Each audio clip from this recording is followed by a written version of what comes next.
What if humans could photosynthesize? No more eating, just sunlight. Sounds perfect, right? Follow Maya's story in the visuals while I explain why it's not. Right now, your body is conducting an intricate dance with light. Photons strike your skin, triggering vitamin D synthesis in a process that technically qualifies as photochemistry. Your eyes capture light and convert it into electrical signals. Your circadian rhythm responds to blue wavelengths, regulating sleep and metabolism. We already have a relationship with light that goes far beyond simply seeing it. But what if that relationship changed fundamentally? What if human cells developed the ability to perform photosynthesis, converting sunlight directly into glucose the way plants do? Not through genetic engineering or gradual evolution, but through a sudden biological shift that transforms our species within a single generation.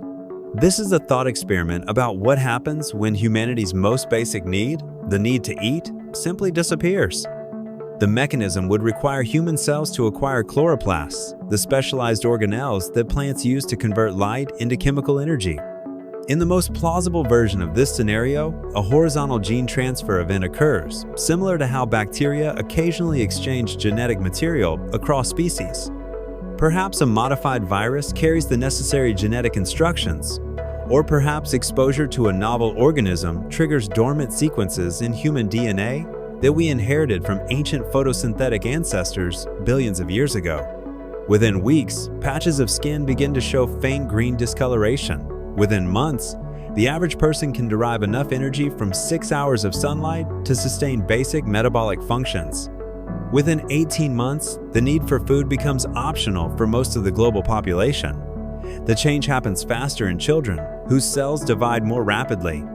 It happens more completely near the equator, where sunlight is intense and consistent. People in Scandinavia and Alaska struggle with the transition, requiring artificial UV exposure to maintain adequate glucose production. The first generation experiences this as a medical crisis. Hospitals overflow with patients reporting nausea, digestive shutdown, and metabolic confusion as their bodies attempt to run on 2 fuel sources simultaneously. Pharmaceutical companies scramble to develop supplements that ease the transition. Some people resist the change entirely, their immune systems attacking the new chloroplasts as foreign invaders. They become a medical underclass, requiring traditional food while watching the majority of humanity transcend that need. The sensation of hunger fades gradually, replaced by something closer to thirst, but for light. People describe feeling dim, the way you might feel tired, but it resolves within minutes of stepping into sunshine. Nighttime becomes genuinely draining.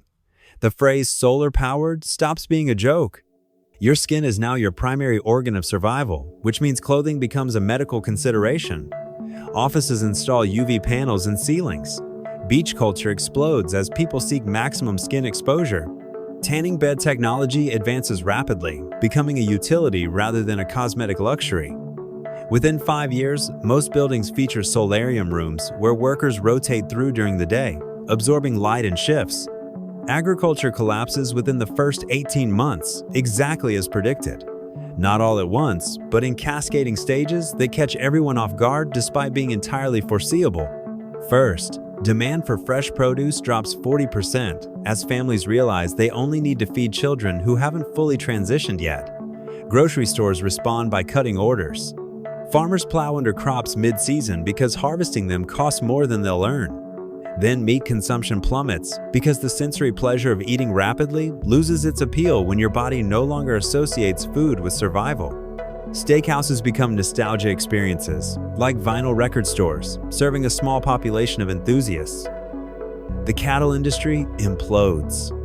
Ranchers slaughter herds they can't afford to feed, flooding the market briefly before beef becomes a rare luxury item. Farmland values crater.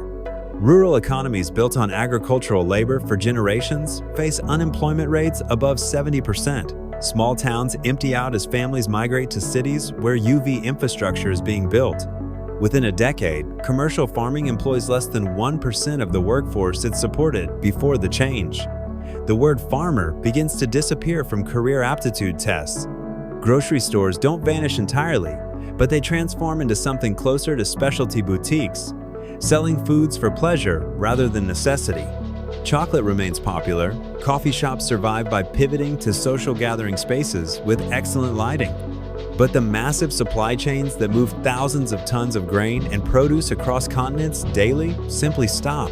Shipping companies retool for different cargo. Refrigeration technology becomes less critical. The economic disruption triggers a political crisis as nations dependent on food exports lose their primary revenue source. Brazil's soybean industry collapses. Ukraine's wheat exports become irrelevant. Trade agreements written around agricultural products become obsolete overnight. The global power structure shifts toward nations with the most sunlight and the least cloud cover. Suddenly, Somalia and Niger have geographic advantages that Norway and England lack. Climate becomes destiny in a new way. Regions near the equator see population booms as people migrate toward reliable, year-round sun exposure. Real estate markets in Phoenix and Nairobi surge while property values in London and Seattle crater. Geopolitical tensions flare as northern nations demand access to equatorial land or petition for massive UV infrastructure investments. Some countries implement light rationing, restricting artificial UV access to preserve energy grids. A black market for UV bulbs emerges. People hoard them the way previous generations hoarded gasoline during shortages. I was working a story at Bid Compank. The second generation, children born after the transition, experience this world as simply normal. They learn about hunger the way children today learn about polio, as something that used to afflict humanity but no longer does. A child born in this world never experiences the anxiety of food scarcity, never learns portion control, never understands the phrase, "don't spoil your appetite." To them, the idea that humans once spent hours each day preparing and consuming organic matter seems bizarre, slightly disgusting, the way we might view certain historical hygiene practices. Cultural traditions built around food don't vanish immediately, but they hollow out. Thanksgiving becomes a day of gathering, but the centerpiece turkey is symbolic, mostly uneaten. Birthday cakes get smaller each year until they're barely more than decorative objects.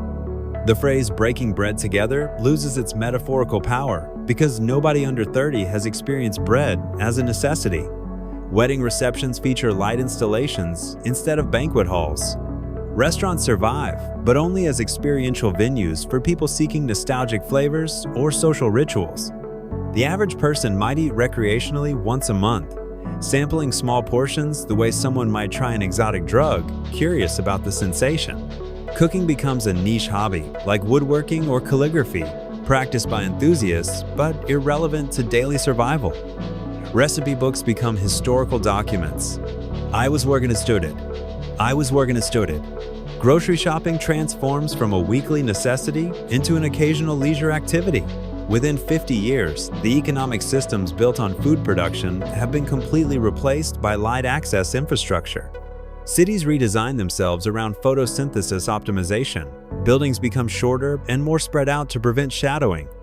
Rooftop spaces are mandated by law. Urban canyons created by skyscrapers are torn down and rebuilt as open plazas with reflective surfaces to maximize ambient light. Architecture prizes go to designs that distribute sunlight most efficiently throughout interior spaces.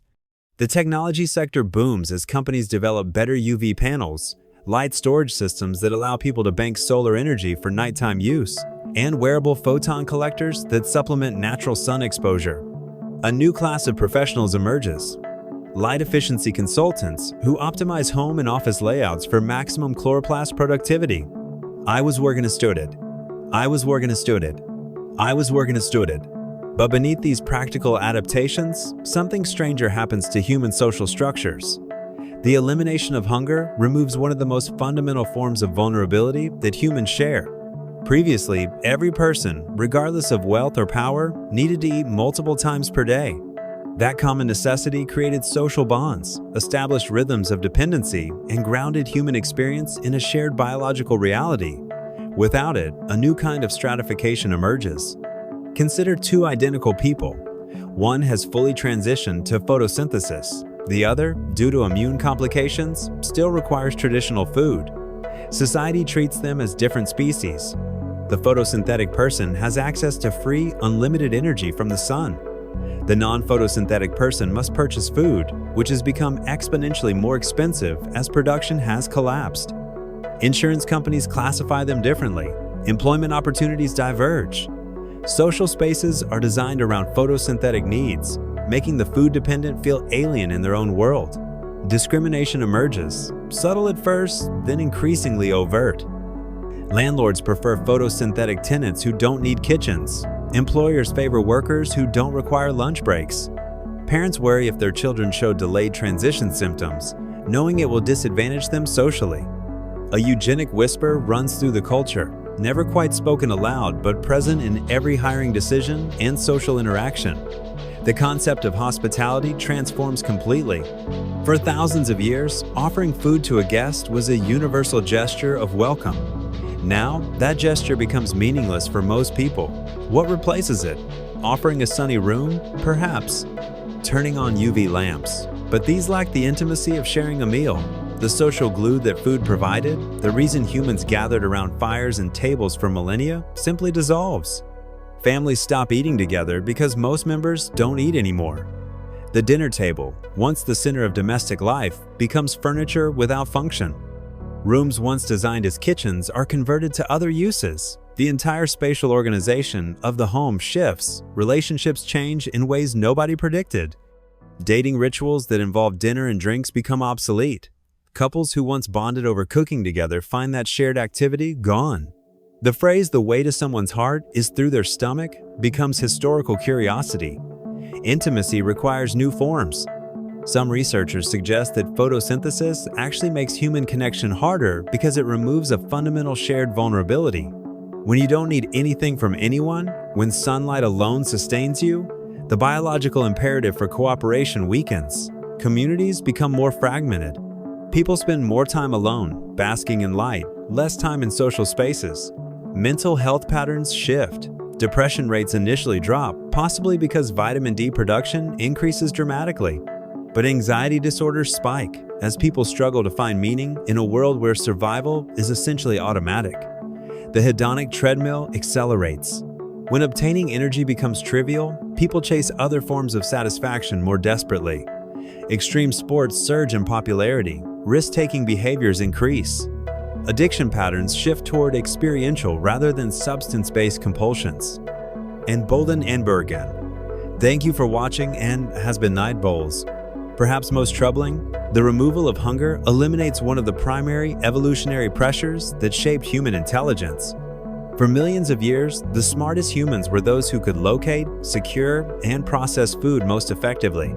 Cooperation, tool use, language, planning, all of these cognitive capacities evolved in part because they helped our ancestors eat. What happens to a species when that pressure disappears? Within a few generations, do we see cognitive drift? Does average intelligence decline because there's no survival advantage to complex problem solving when your energy needs are met automatically by standing in sunlight? Or does human cognition redirect toward other challenges, finding new frontiers to optimize? The question has no clear answer, but the uncertainty itself is unsettling. We might be witnessing the beginning of humanity's divergence from itself, a speciation event where photosynthetic humans gradually become something other than Homo sapiens as we've understood ourselves. Their values, their social structures, their very psychology might drift so far from our current baseline that communication across that gap becomes difficult. Imagine a parent from before the transition trying to explain to a grandchild born after it why humans once killed animals and consumed their flesh. The grandchild feels revulsion, incomprehension. The grandparent feels nostalgia for a form of existence the grandchild can never access. The gap between them isn't just generational, it's biological. It might be unbridgeable. And Bolden and Bergen. Thank you for watching in the others in there 70 callers some von their sin. The scenario also raises questions about human purpose that philosophy has struggled with for centuries, but which suddenly become urgent and practical. If survival is automatic, what do humans do? What structure replaces the 8 hours a day that previous generations spent on food acquisition and preparation? Some people channel that time into creative pursuits, art and music, and invention. Others sink into purposelessness, lying in sunny parks for hours with nothing driving them toward action. Productivity metrics collapse in some sectors and explode in others. The economic system convulses, trying to price labor in a world where the most basic form of compensation, the ability to buy food, no longer motivates anyone. Universal basic income becomes irrelevant because the thing it was meant to purchase is no longer necessary. Currency itself destabilizes. What do you buy when energy is free? New markets emerge around experiential goods, entertainment, status symbols, but the foundation of economic exchange has shifted. Wealth inequality takes new forms, based not on access to food, but on access to optimal light, to space, to experiences that make the endless stretch of survival feel meaningful. This leaves us with questions that resist easy answers. Would we still be human in any recognizable sense? Or would photosynthesis represent a transformation so fundamental that the species on the other side of it has only an ancestral relationship to what we are now? Is the elimination of hunger a form of progress, freeing humanity from its most basic constraint? Or is it a loss of something essential to what makes us human? The shared vulnerability that grounds empathy and cooperation? What would we gain by never feeling hunger again? And what would we lose that we can't even name because we've never imagined its absence? Who decides whether this change is desirable? And what happens to those who disagree, who want to remain food dependent in a world restructured around photosynthesis? Would you choose this world, knowing that your grandchildren would experience existence in a way you could never fully understand? That the gap between you and them might be wider than the gap between you and your evolutionary ancestors? These questions don't have objectively correct answers. They depend entirely on what you value, what you believe makes life worth living, what you think humans are for. The scenario is entirely hypothetical, a thought experiment that will never happen. But the questions it raises about human nature, purpose, vulnerability, and change are very real. Maybe they're worth sitting with, even if no satisfying resolution exists.